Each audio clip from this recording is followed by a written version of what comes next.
The comments, opinions, and views shared during this program are of those individual Freemasons and do not reflect the official position of a Grand Lodge, Concordant Body, Appendant Body, Masonic Authority, or CraftsmanOnline.com.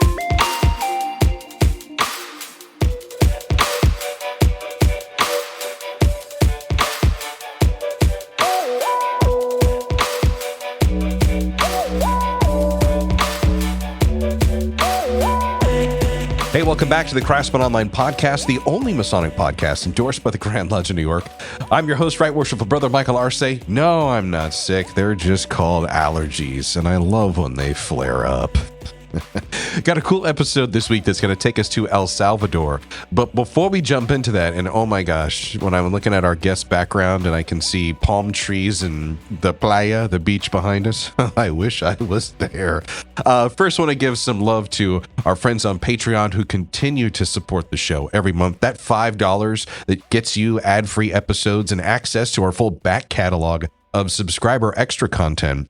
Gets the software to connect with our guests across the miles, the bonus time to speak with some of these guests, and of course helps connect those who have an interest in Freemasonry with our ancient and gentle craft. We're happy to get you started with the free 7-day trial to see if it's a good fit. You can visit us on Patreon at Craftsman Online or click on the link for your 7-day trial in the notes for this episode. Okay, just a quick heads up. While I am dealing with those wonderful seasonal allergies, you'll notice there's a difference in the audio with our guest.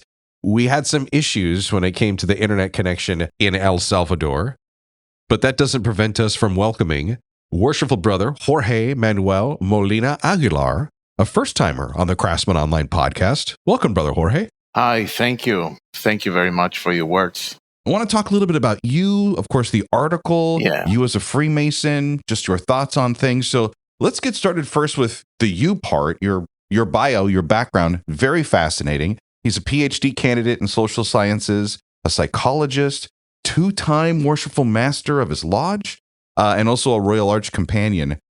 How did you get into Freemasonry, and how are you able to do all the other things in life while still being a Freemason? Well, my father was a Freemason. So when I was a teenager, I remember seeing the prune and many things in the house.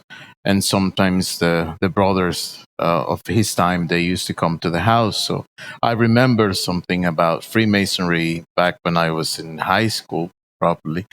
And then we were it was a graduation day from a relative, an uncle, who is also a Freemason. And my father, my uncle, and me, we were speaking at the graduation. And they were talking about Freemasonry, about how the lodge was developing and the Grand Lodge and many subjects about Freemasonry. And I asked them, how do I become a member?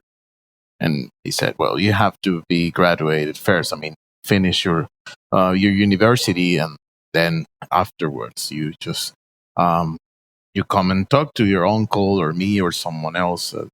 Like a year after, he started speaking to me about the work that is done, to study and to understand meanings in life. We had not very much conversation about Freemasonry. So then I started to read, not from internet, mostly from my father's books, because he had a few books about Freemasonry. And I think I had other relatives who were into Freemasonry, because now after 16 years of being in the order, I can still remember a few things about relatives that, they are linked to Freemasonry, but I never asked back then. Could you help me out? I know it's Fraternidad Lodge number 6, but I am going to mess up your Grand Lodge so bad. How do you say your Grand Lodge? Oh, my Grand Lodge is Gran Logia Cuscatlan. There's no way I would get that right. Oh, you had better try. You better try. It's Cuscatlan Grand Lodge. Cuscatlan Grand Lodge in the Orient of El Salvador. Of El Salvador, yes. What is Freemasonry like in El Salvador? And I guess a fairer question would be, have you visited lodges in North America, and have you noticed any difference between Freemasonry? I have visited in British Columbia, in Vancouver. I have visited in Toronto as well. I have visited in Panama, and it's very different. I remember in Vancouver, it was the first time I wasn't familiarized with the ritual. It's a proper ritual from the British Columbia uh, work, the way they do things, but they were very kind, and they were very, very fraternal with me. They were great, and but it was completely different. We study a lot. We have like many discussions during the lodge of subjects each week. I mean, we work each week. Sometimes we go to 2 to 3 times to lodge per week. Wow. Yeah. I'm also a grand officer. It is a lot of work. I mean, first, you have to be very organized. Not all the time you get everything right. I have forgot compromises sometimes in the past, and then something that Freemasonry did is that it helped me to get more organized in my life, to prioritize, I mean, sometimes to work in small amounts. I mean, but to never stop working. I mean, at least in the lodges that I go, there are two. I belong to two lodges at the moment: Fraternidad number 6 and Wheelermost number 22, which is um, how do you translate? Is Scottish rectified ritual? Yeah, rectified Scottish. Yeah. So I work in the two lodges, and you have to read a lot. At least I like to read a lot. I enjoy reading a lot. But each week you have different subjects. At the moment, we publish a book that I author about how to organize all this content in competences, so enter apprenticeships and senior wardens can organize their work in a more pedagogically and didactic way. I think I said it right. Dude, you're doing great. That's the biggest challenge. I mean, to get organized and to never stop studying, and to find meaning in what you're studying, and to understand what is it for, and to see it in your everyday life. Well, one of the things that struck me with your article, and I did want to get into that, but I also like just learning about how Freemasonry is practiced around the world. And I'm sure our listeners kind of digging this as well. But one of the lines that really got me is a theme you touched on was that Freemasonry is not merely ritual, it is leadership by light. And I feel like when we talk about Freemasonry and all the benefits of being a brother and a Mason, we don't really talk about leadership that much. So how did that start to become something that you focused on that drove you to write this very important paper? As a psychologist and as a social scientist, I am very much interested in study the human phenomena, and the human phenomena link it to the non-human phenomena. I mean, like, for example, the link between nature and humans and animals. But when it comes to the human phenomena, leadership it's the subject. I mean, even if someone does not consider himself as a leader, in some ways he is a leader.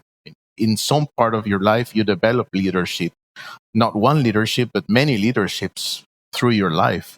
And even in your mind, I mean, you have an idea, plenty of ideas. For example, your podcast, you have plenty of ideas, and then you get a leadership, an internal leadership, which is an assemblage, not a product, but an assemblage of many, many ways that you have understand different leaders who have inspired you through your life. Some of them you knew in person, some of them at the moment, and some of them you never knew. But they did inspire you through different forms, sometimes a book, sometimes a movie, sometimes a myth, a legend. For example, we have different legends in the order, that inspire us through leadership. And I have been my work as an academic has been very much structured in understanding that human phenomena that arises in everyday life.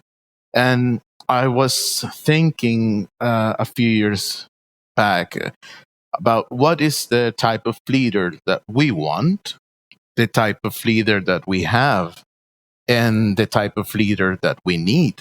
in different times, because it's not the same thing. It changes through context, through societies, through times. So when I was thinking about that, I was following a friend. And I went to this event that he had. He was the president of Shriners here in El Salvador. So he said, I have an event. Come with me and join me at the event. And I said, all right, I go with you. He's a brother and a very close friend, Juan Carlos. And I went with him. And when we got into the event, before the cameras and everything in the hospital, he was by his own putting all the chairs and creating the atmosphere for the event, being the president of the shrine on his own. And then the cameras came, and then people came, and then he did all the speeches and all the talking about the event and to help the children. And I was very inspired by that, because it was a combination of leaderships that arisen in that precise moment. And I said, it is good that we have a discussion, or at least a thought, about what is the type of leader that we want, the type of leader that we need, and the type of leader that we have. And to study the leaderships that have been going through the order in different times. So I wanted to make this paper as like a milestone, like a stepping stone to think about leadership. One of the things that caught my eye, besides the paper, was the title. The title jumped out to me, and I saw transformational leadership. And in my professional life, I see that word used a lot when it comes to innovation and technology and improving how an organization runs. And I was like, wow, that is crazy to think about that in a Masonic context. So what does transformational leadership mean to you when it comes to being a Freemason?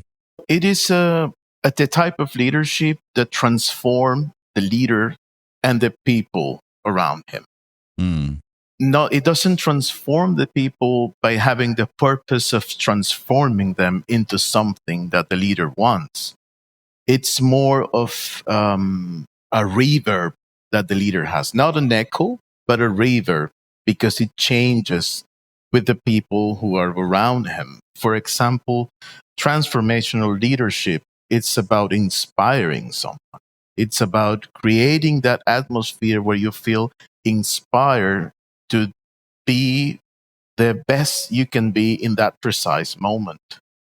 And that, I think that is a good way of leadership. I think it's a proper way of leadership in some cases. Some cases might be different. But in the case of leadership when it comes to Freemasonry, because the article goes in two ways, in the worship master and also in the Shriner case. But I say, okay, if you're the worshipful master, then you have to inspire people. You can make demands, and you can be angry about something and say, this has to be done because I have the authority and the power at the same moment to ask for things. You can go through that to that script. It's an old manuscript to work in it. I will not criticize it. It's a way of doing things in my work in some cases. But I believe that you can create a stronger reverb in someone if you inspire this person, because you inspire them to be better and to become leaders in their own ways, in their own nature, in their own context.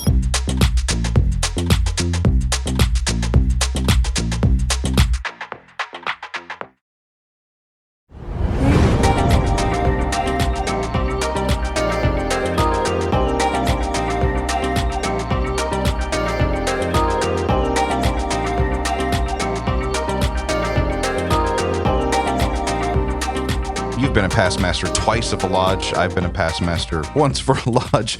But the cool thing is when you move out of that role, I think part of the transformational leadership, the validation that you get, is when you see the impact and the influences you're talking about on the wardens and the next guy that comes in. And then it's not just, can it be the next one or two guys, but 5 years down the road, are they still embracing the ideas and the vision that you had, and that's how you can tell. That's your measuring stick right there as a leader. I did a measuring stick about having a sort of methodology to study and to write and to present your study work in Lodge. I don't know if I was a good or a bad worshipful master. When I see myself back then, I got to do it twice. I think that the first one was a lot better than the second one. The second one, we did not have harmony with the lodge. We had a different point of view about the outcome that the lodge should have back then. But I had it it had to be done because we had a problem of successory, I think is all you call it. You had a progressive line and guys were moving along, and yeah, it was part of the thing that you talk about in your paper where Freemasonry has to be different than what we see in the profane or in our professional world, where a lot of leadership there is like your boss, your manager, it's a transactional or authoritative style, and you want something that's more, it's not imposing, but it's inspiring, and that's what makes what we do in the lodge different. That's the case. Even I believe it has to be inspiring, even if you don't agree with the guy that is sitting in the chair, because sometimes it inspires you to do things differently, and just by understanding that, then you're moving on. That inspiration is not always through harmony. I'm very close to the Hegel thesis when it comes to that. So I believe that sometimes you have frictions, sometimes you have different point of views, but that is also inspiring because it helps you to understand how to go through conflict, which is one of the main ideas also of this paper, because that leader, if you see it beyond the paper, is someone that is solving things on the outside, through the outside world, in the everyday life, through a Shriner example, and it's solving things in the inside of the lodge through the worshipful master example. So it's someone that is making decisions. I believe it is a transformational leader. It's like a great jazz player, like a Chet Baker or a Charlie Bird or a Miles Davis, because it's someone that is in the flow all the time. It's flowing. It's making decisions. Sometimes it seems like he hit the wrong note, but the next note that he hit is going to be the most important thing, but it's going to create a melody, such a unique melody that will inspire other people to listen to jazz, to play jazz, or to play a different instrument. The article is called Transformational Leadership in Contemporary Freemasonry. If you didn't get a chance to see it in the Square magazine, don't worry. In the notes for this episode, which you'll find in the description of the episode, boom, there's a link to get it right now at the Square magazine. We're talking with the author, worshipful brother Jorge Manuel Molina Aguilar. This is what I love about Freemasonry is like we have some really, really smart brothers, yourself included, that can take this college level or classroom learning and bring it into a lodge space. And it's not like, okay, tell me this like I'm stupid. Like you're explaining it to me as like, this is making sense. You're connecting it with examples. This is the kind of stuff when we talk about making good men better. This moment right here is what it's all about. You're very welcome. You're doing a great job. Another example in your article that I was struck by was you talk about the educator Paulo Freire. Freire. Thank you again for the help on the names. Yes. And you called the ideal master a sower, not a supervisor. And I started thinking about that because one of my first rules in leadership is that a leader delegates. A leader listens, but mainly a leader knows how to delegate. And it was kind of reaffirmed because you said that a master sower, not a supervisor, who, quote, accompanies us like a sower, one who with initiatory patience casts just words and fertile silences. Beautiful metaphor. What did you mean by that? Well, I think the worshipful master as an educator, it's someone that creates possibilities. So these possibilities become probabilities.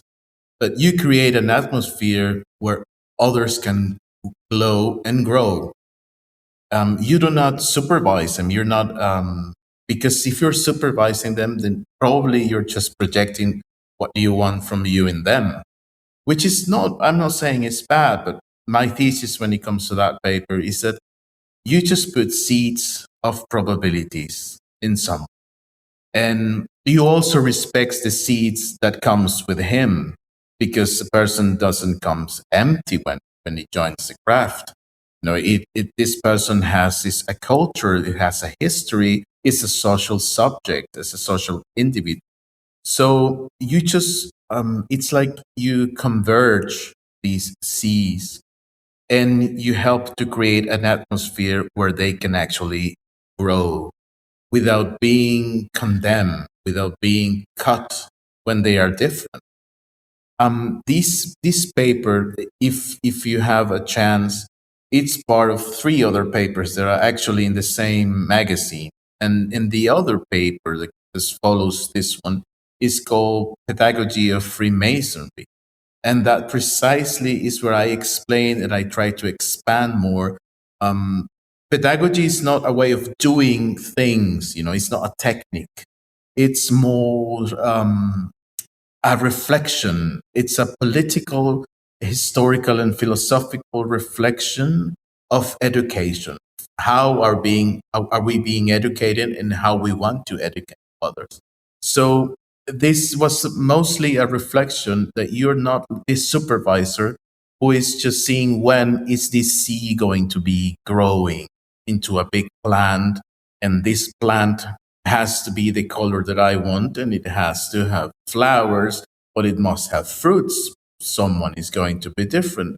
I learned through my profession that some plants grow in the shadow, other plants grow in the sun, other grow in the water, other grows in land, and they have different weathers where they can grow, and they are so peculiar that even if you change a plant from one place to another, it might get depressed. There is a record for that, because I told you most of my work is based on music, and this record is called Fantasia from Mauve Garson, which is also to understanding. But we are like that. I mean, we glow and we grow in different areas, but most of our talents, they grow and they glow in different places. Not everybody glows in the sun, some glows in the shadow. So the master must respect that. But before it respects that, master must have a competence to understand. And through understanding, you need to observe, you need to listen, and you need to pay attention. And the other thing, too, is you can easily take, what we say master, so we're talking about the worshipful master of the lodge, the leader of the lodge, but we can also just take that to the individual and say, well, you have to be a master of yourself, too. So these are all principles that you can put into place on an individual level. Just don't always be looking up to the worshipful master.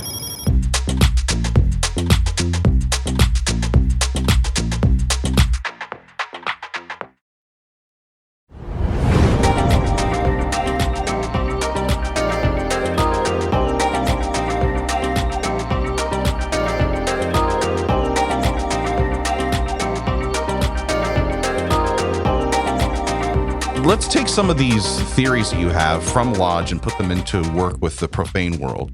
And one of the examples you give in your article now here is a two-time past master. He's a member of two different lodges. He's a Royal Arch Companion.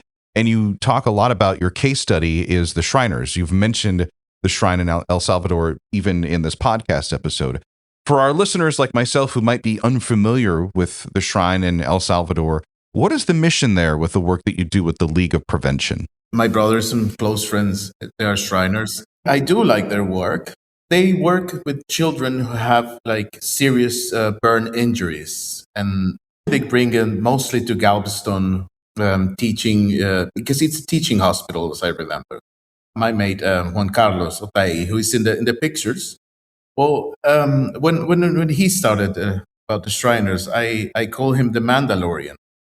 And he say, why? And I said, actually, you take a kid from a point A to a point B, and between those 2 points, it's a lot of problems in a difficult context. So you take this kid to point A to point B to make him better, to help him through his life. So that was very inspiring to see. It warms my heart, the shrine. I always talk about the shrine. They're the clowns of Freemasonry, but they do so much beyond the little, here in North America, the guys who drive the little cars in the parade or perform at circuses. That is a part of what they do. They like to bring joy into other people's lives. But the work that they do for kids around the world, and to have that reputation, and for them to be Masons and to be doing that, and people don't even know. I love those guys. So it made me smile so much. And you're like, well, the shrine with the burnt. And I'm like, yes. But to know that from El Salvador, we're helping kids here in the Houston hospital, in the Houston area, that's amazing. So I got to that point in the article. I was like, okay, he's showing this is putting theory into action. You're showing how the work gets done. Yeah, I think it's very important that we create an atmosphere where the work of our brothers is become more visualized. It's seen through the eyes of everyday life. That nickname, the Mandalorian, was very synthesized about that idea. Because I was thinking, okay, what do you guys do? There is this, I always have, as an academic, I always have these many ideas about to create assemblages, different papers. And one of the papers that this paper is will be a part of it, it's to understand how institutions such as Shriners have reshaped the national health systems in each country. Because, every time you have an institution such as Shriners, such as bigger Shriner, every time you have institutions like that, if you study in history, they reshape the way that we understand charity, the way that we understand to assist someone, because even they have been changing, and that's something that I quote in the article, because that institution changes not to assist the kids, but also to create a campaign when they try to, educate the Salvadorian population so this doesn't happen, so a kid doesn't get second degrees or third degrees injuries. So that reshapes, that is a paradigm, that is a different context, and that is history, that is a milestone when the national system, a medical attention system or psychological attention system, changes the way that it sees the assistance of the person. And that has been changing through years, and especially when it's internalized, international. It's because you bring stuff that might have worked in different countries, so that also reshapes your cultural health system and your national health system. And we have to record that, in a historic way. One of my favorite expressions that I picked up at the start of the new year here in 2026 was change begins with you. The change is inside of you. It's got to start with you. We talk about that little circle, that point within a circle, and how it grows. So the individual all the way out to the lodge, to the community, to the world. And your paper talks about this. You get into, you talk about in an era that has institutional disillusionment, that your article feels like it's almost a call to action. So you come up with this term, leading with light. And I'm just curious, what does that mean to you now in 2026, where our world is and how it's changing day by day, and it becomes even more madder and crazier? Leading with light is leading with coherence. Leading with your own example. If your own example is not enough, then words might not be good enough. You need to lead with your example.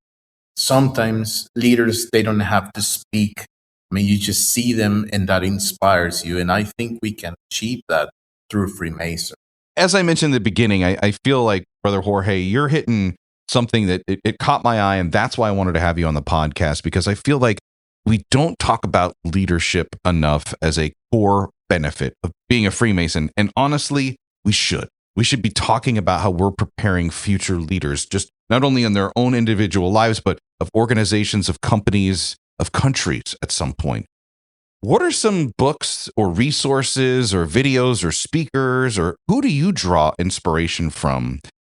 And what do you look for as a good example of a leader? I like artists.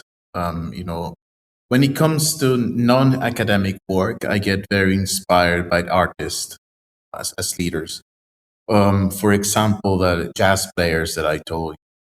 I think they become leaders in their own way because they reshape generations through their art. They project something, and sometimes with a language that is not words, but music language.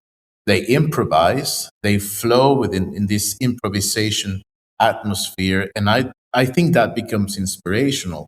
I read very boring authors, for example, Mikhail Bakhtin, who talks about the world being chaotic and not thinking that the world is this order that we see through media.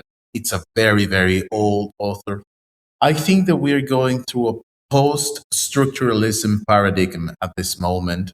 And I think we have a lot to read from Spinoza and Hegel as well to understand how things get this this reverb through different purposes. Most of the authors are boring. I mean, I don't encourage people to go and read them if they don't have to, because they are actually boring. But I get very, very inspired by art. Very, very inspired, because they don't become these political leaders or these historical leaders, but they become leaders in their own community, and they change generations. I mean, you have generations that like swing, you like generations that like jazz, you have beatniks, you have all these leaders that reshape the way we understand life. And I think that's a great example. I follow it through art, and I try to translate it in an academic language.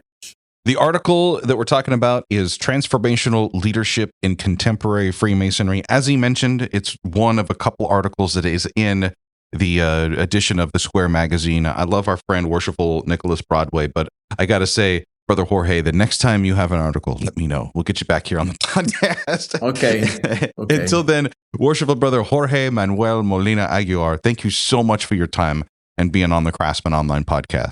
Thank you. Thank you so much, and greetings to all the brothers there. Thanks again to my guest this week, Worshipful Brother Jorge Aguilar. You can read his article in the Square magazine, Transformational Leadership in Contemporary Freemasonry, by opening the description for this episode, and right there in the notes, boom, the link. Yes, check it out. You're going to dig it. I'm Right Worshipful Brother Michael Arce. I'm always looking forward to our time together. And next week, we'll be traveling to the land of 10,000 lakes when it comes to Freemasonry, as Worshipful Brother Reed Endersby joins us from the Minnesota Masonic History and Mysteries podcast. Until then, let peace and harmony prevail.